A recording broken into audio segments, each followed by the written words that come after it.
Olá, para você que nos acompanha, está no ar mais uma entrevista do Repórter MT. A convidada de hoje é a advogada de família Flávia Arruda. Xará, né, Flávia? Xará. Karine Arruda, Flávia Arruda. Isso. Seja muito bem-vinda ao Repórter MT, Flávia. Muito obrigada, Karina. Satisfação minha estar aqui. Obrigada pelo convite. Imagina, a gente que agradece. O assunto de hoje é bastante polêmico. Tivemos até um caso recente aí que a gente vai comentar durante a entrevista, mas que vale o alerta também para a população estar sempre atenta, que é com relação ao testamento. Então, Flávia, para a gente começar esse bate-papo, vamos começar pelo básico ali. O que é um testamento? O que pode ser escrito num testamento e como que ele pode ser feito? Tem um momento exato ou a qualquer momento da vida ali ele pode ser declarado? Como que funciona isso? Perfeito. O testamento, ele é um documento legal que tem o objetivo de informar a vontade do testador. Sim. Quem pode ser testador? Qualquer pessoa. Inclusive adolescentes de 16 a 18 anos pode fazer livremente um testamento independente de assistência dos pais ou de quem quer que seja. Uma pessoa de 90 anos pode fazer um testamento? Pode. Não há limite de idade. O que existe de limite é discernimento. Capacidade de discernir sobre a sua vontade ali. E muito interessante, o testamento ele não serve apenas para falar sobre questões patrimoniais. O testador ele pode ali deixar registrado o que ele quer sobre o funeral, pode fazer reconhecimento de um filho via testamento, pode escolher um tutor para os filhos menores que fiquem. Enfim, não é só em caráter patrimonial. E cada vez mais o testamento está sendo utilizado para esse fim. Inclusive sobre herança digital, quem vai cuidar da minha rede social, que às vezes tem milhões de seguidores, Sim. né? Então ele pode ser feito a qualquer momento e mais, depois de feito, ele pode ser alterado, ele pode ser revogado pelo próprio testador. Lembrando que é um ato personalíssimo, não dá para ser feito por outra pessoa em nome dele, né? E ele pode ser feito também, Karina, de 3 maneiras. Existem 3 tipos de testamento. Sim. Né? Existe o público, que é o que mais comum, que a pessoa vai no cartório e faz e fica ali registrado. Ele é mais seguro por estar ali documentado, Já é feito tudo tudo certinho. no cartório. Sim, perante o tabelião. Tem o testamento particular, né, que pode ser feito até com uma folha de papel, com a mão, perante 3 testemunhas, e aí posteriormente, quando isso vier a público, essas pessoas vão ser chamadas para atestar a veracidade daquele documento. Sim. E aí, a questão disso é que ele pode ser perdido, né? Ele pode deixar num papel, pode deixar em algum lugar e esquecer. E o testamento cerrado, o que é? É aquele que é feito às vezes com um advogado, e aí o testador vai ao cartório, é lido, é feito um registro do que está ali, mas é cerrado mesmo, é um selo, e é entregue ao testador. Então ele não fica no cartório. A diferença desse para o público é que o público fica lá e o outro é entregue para o testador. Mas existem várias formas, inclusive é interessante falar que as pessoas acham, mas isso é muito caro, eu vou ter um gasto disso.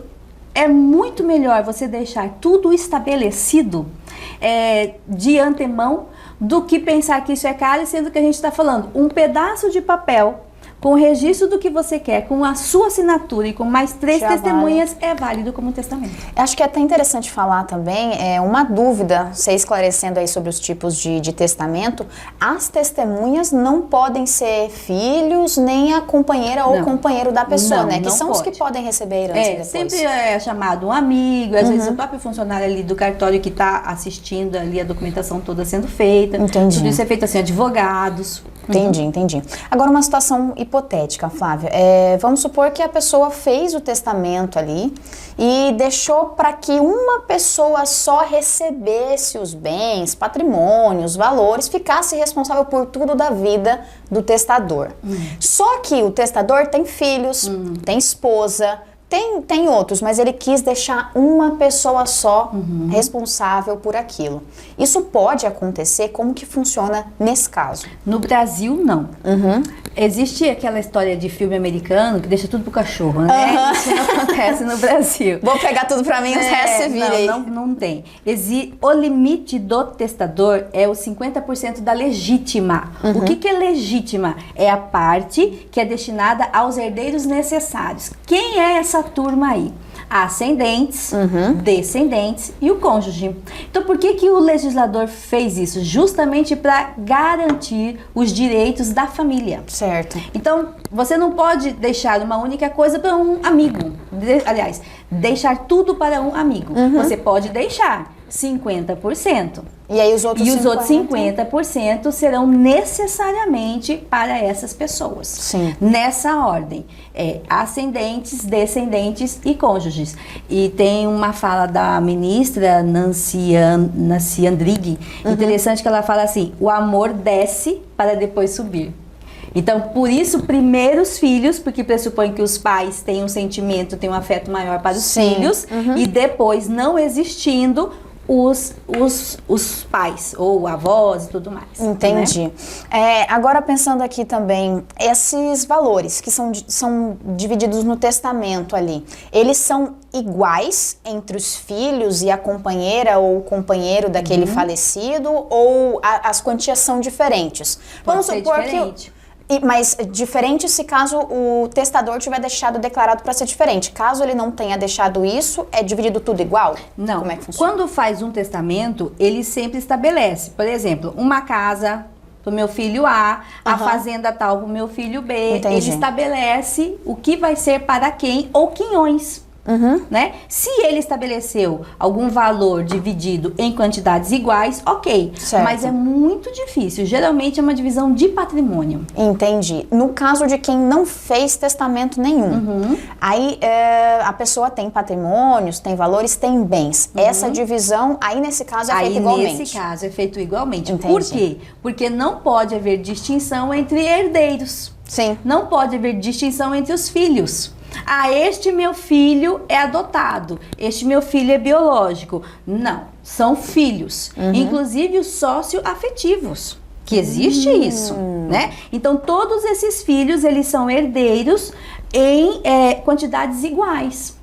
Entendi. E é muito interessante a gente falar, porque está tendo cada vez mais uma questão chamada multiparentalidade. Sim. Ou seja, o padrasto convive tanto com aquela criança que é reconhecido como pai, né? Então tem o nome do pai biológico, tem o nome do pai socioafetivo, e aí que essa criança também vai ter direito a essa herança de ambos os pais. Nossa, assim como deveres também, né? Se mais sim. tarde, na velhice, ele tem que suprir esses dois pais. Nossa, que interessante. O biológico e o socioafetivo. Não sabia desse fator. Sim, é interessantíssimo. Por isso o direito de família, Karine, é tão rico.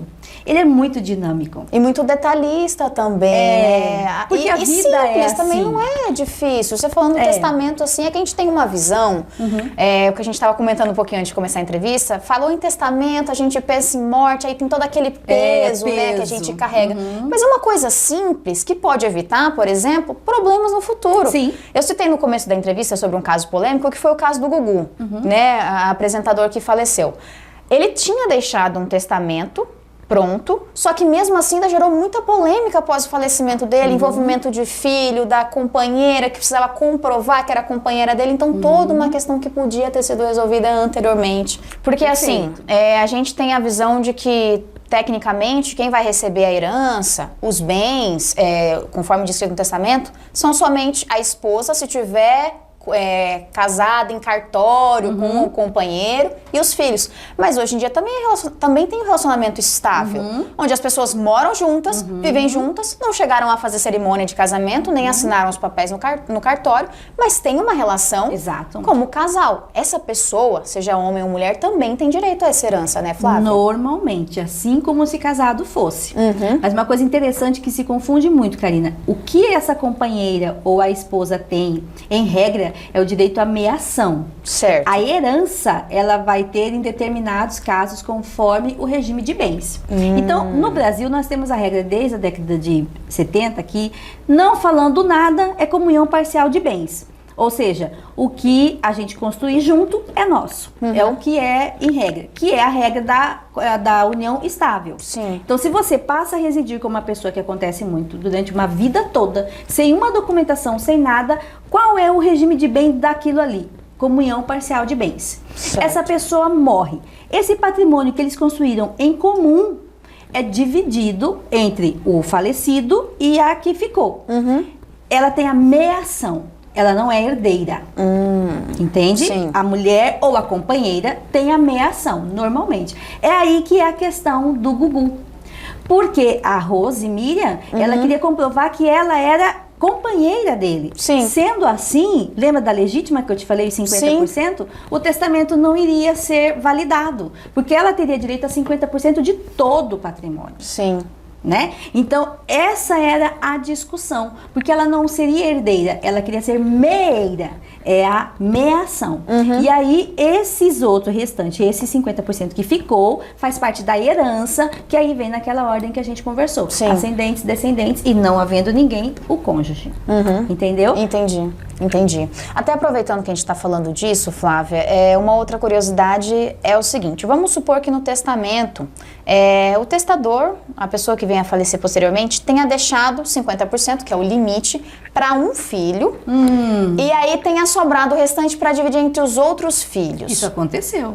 Como que fica essa divisão? Então, exato, bem lembrado. Olha, sempre tem um caso famoso. É na hora dos casos famosos que a gente lembra para que serve o testamento. Como que fica essa divisão? E assim, o mesmo filho que vai ter direito pelo testamento aos 50%, ele vai poder ter direito a mais uma parte que foi dividida entre os outros filhos? Exatamente. Mas, gente, Lembra que os outros 50% você faz o que você quiser com eles? Sim.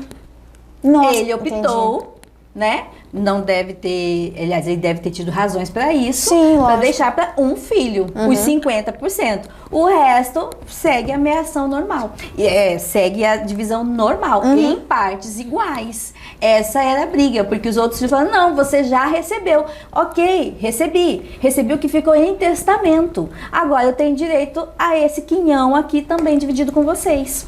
Caramba! Ficou milionário. Gente, como é curioso. Sim, olha só que interessante. Muito interessante mesmo. Falando ainda dessas situações hipotéticas, é que a gente está citando várias situações para a gente entender de todas as formas como práticas, que funciona, né, o testamento. Super práticas. No caso, a pessoa não fez o testamento, não disse para quem ia ficar a herança, e ela não tem filhos. Não tem filhos, não tem esposa. Esse valor, essa herança, vai para os pais, se ainda estiverem vivos, vai para o Estado, para quem aí fica? tem a regra, né? Vai para os pais. Sim. Se ele não é casado, não vai ter meação, não vai ter nada. Vai buscar os filhos, não tem. Vai buscar os pais. Caso não tenha, aí vai para os colaterais, que são irmãos, sobrinhos, conforme for. Entendi. Não existindo ninguém, aí vai para o Estado. Ah, entendi. Eu até, eu lembrei de uma situação aqui, em caso a pessoa falecida não tenha filhos, mas tinha uma companheira, ele era viúvo, Certo. tinha uma companheira já falecida e ele também não tinha os pais mais. Esse dinheiro, essa herança, ela pode ir para os sogros? Não. Não, né? Em hipótese e nenhuma. nem para os filhos dessa mulher, vamos assim dizer. Entendi. Porque não é filho dele. Entendi. Existe muito casos assim que a gente vê falar de uma pessoa que soube de uma herança que o avô deixou lá na onde. É por conta disso. Porque você tem que esgotar toda a descendência. Entendi. Então, às vezes, você não tem mais filhos vivos, mas esses filhos tiveram filhos e tem netos. Então, isso é registrado e isso é tudo documentado. Quando chega a certidão de óbito, faz toda esse enquadramento para verificar quem é o herdeiro. Então, pode, de repente, você receber uma ligação de um avô muito distante que te deixou alguma coisa. Porque ele não vai procurar outros sem esgotar toda essa linha sucessória. Nossa, então um recado para quem tiver Arruda aí, Rodrigues Garcia no nome, quem sabe? É possível Entendi. porque existe essa preocupação legal. Entendi. Agora, falando de forma prática, como é que os herdeiros podem retirar esses valores que restaram, esses bens? Eles devem dar entrada aonde? Deve procurar um advogado para fazer o acompanhamento disso? Sim, não tem como você entrar com um inventário sem você ter um advogado, né? Se você não tem condições de contratar existe a Defensoria Pública para isso. Sim. Mas olha só que interessante, a primeira coisa quando você entra com o inventário, então, a pessoa morreu, os filhos, a mulher tem o prazo de 60 dias após a morte para entrar com o inventário. Flávia, se eu não entrar? Você vai poder entrar depois, mas você vai pagar uma multa. E um dos documentos essenciais é uma certidão que diz se essa pessoa deixou ou não o testamento. Se essa pessoa deixou um testamento, junto com o inventário vai vir o testamento para saber o que foi que ela estabeleceu como vontade. Então seguem os dois juntos, a abertura do testamento e o inventário. Tá? Então, nesse inventário, como é que é? Vai ser listada todo o patrimônio que essa pessoa deixou. Tá, ela não tem testamento, que é a maioria. Sim. Vai ser listado o patrimônio e aí podem ser listadas as dívidas, porque as pessoas de repente podem ter deixado o empréstimo, o financiamento, né? E qual é o papel do juiz? Declarar primeiramente que essa dívida vai ser paga pelo patrimônio deixado pelo falecido. Certo. Depois disso, organizado, o que sobrar vai para a partilha. Você já me respondeu a pergunta que eu ia fazer logo em seguida, mas acho que é importante a gente dar uma reforçada sobre isso. Muita gente não quer fazer testamento ou não procura ir atrás do testamento, do inventário, porque imagina que meu pai e meus avós só tinham dívidas, a gente mal tinha dinheiro para nós mesmos, então não vou atrás, porque senão eu vou ter que pagar a dívida que era deles. Isso não acontece, né? Isso não acontece. Não tem essa transferência de dívida. Não. É cada um com seu cada um. Perfeito. Se ele deixou patrimônio capaz de arcar com todas as dívidas, ok. Se não, paciência. Queria puxar, Flávia, você comentou no meio da entrevista sobre não haver diferenciação entre filhos adotivos, né, e os filhos biológicos. Obrigada. Nesse caso também, se o falecido tinha filhos fora do casamento, filhos só por parte de pai ou só por parte de mãe, eles têm direito igualmente, inclusive valores iguais com os demais filhos do casamento. Inclusive, não tem como você começar um inventário sem essa pessoa estar se houve o registro. Entendi. Eles têm que estar presentes, todos os filhos no caso. Eles têm que estar presentes. Na certidão de óbito sempre vai constar, deixou tantos filhos, tal, deixou mulher, tá tudo lá. Então, vamos supor que lá tenha 5 filhos e aparece 4, não vai ter inventário. Não vai ter inventário. Sim. Agora, vamos imaginar, vamos colocar um pouquinho de pimenta nessa história. O inventário começou e de repente falou, opa, eu sou filho dele também. E aí, como é que faz? Para fazer a comprovação. Para o inventário e vamos reconhecer a paternidade para saber se essa pessoa é. Sabe por quê, Karina? Se esse inventário seguir e essa pessoa lá no final falou, eu sou filho, anula tudo. Caramba! Então, assim, o inventário não é um processo rápido, muito pelo contrário. Não é um processo barato. Sim. Né? Então, imagina a dor de cabeça que é, depois de tudo feito, tudo você pronto, anular e voltar do zero, para incluir aquele filho que não estava. Tamanha é o respeito da legislação com a filiação. Sim. Né? Então, se você é filho, independente do que tenha acontecido para você ser filho, você tem os mesmos direitos do filho tido no casamento. Bom saber. Flávia, só pra gente finalizar nosso bate-papo aqui maravilhoso, de muitos esclarecimentos, uma última questão, se no caso o falecido ainda em vida, eu tô usando falecido, mas pode ser homem, mulher, é só para ficar entendível para quem tá nos assistindo. Se caso o falecido em vida comprou um apartamento para um dos filhos, comprou no nome daquele filho, mas ele quem pagou. Quando essa pessoa vem a falecer, aquele filho que recebeu aquele apartamento, mesmo que esteja no nome dele, ele é obrigado a devolver ou colocar o apartamento para que seja dividido entre os demais filhos só porque quem pagou aquele apartamento foi o pai que já faleceu? Não. Isso acontece muito com netos. Então, Acontece muito com netos. O avô compra uma casa para deixar aquela neta segurada. Quando acontece muito. Isso é dela. não é retirado depois. Não é. Nem se fosse filhos, nem se fosse nada. Agora, um filho, para comprar um patrimônio do pai, ele precisa da autorização dos outros herdeiros, justamente para que não exista nenhuma falha nessa divisão. Entendi. Né? Porque é muito fácil você fazer um contrato de compra e venda de fachada, adquirir um bem a mais em detrimento dos outros filhos. Sim. Então, por isso, é necessário que todos os filhos concordem com a venda. Agora, numa situação contrária, que foi comprado ainda em vida, mas estava no nome daquele pai e ele deu para uma das filhas ou um mas dos sem filhos. nenhuma documentação. Sem nenhuma documentação. Isso Depois é do falecimento, comprovar. tem que dividir Ele e entra vender na alguma herança. coisa. Entra na herança, né? Salvo se os demais saberem daquilo, tiverem uma boa fé e falar, não, isso é da fulana de tal e aí isso é retirado. Às vezes, né, nem é preciso colocar conforme for a questão ali. Sim. Mas, em regra geral, isso entra. Tá certo. Flávia, queria te agradecer. Obrigada pela presença aqui no Repórter MT. Por essas dúvidas, perguntas, eu trouxe de tudo um pouco aqui das dúvidas. Queria que você deixasse seu Instagram, o pessoal tiver mais dúvida, poder entrar em contato com você, como que pode fazer? Você é especialista nessa área de direito da família. Acho que é bacana a gente ter um pouquinho de conhecimento a mais sobre isso. Não é só quando morreu, né? Não. A gente tem que saber um pouco antes, para depois evitar as polêmicas, os problemas, né?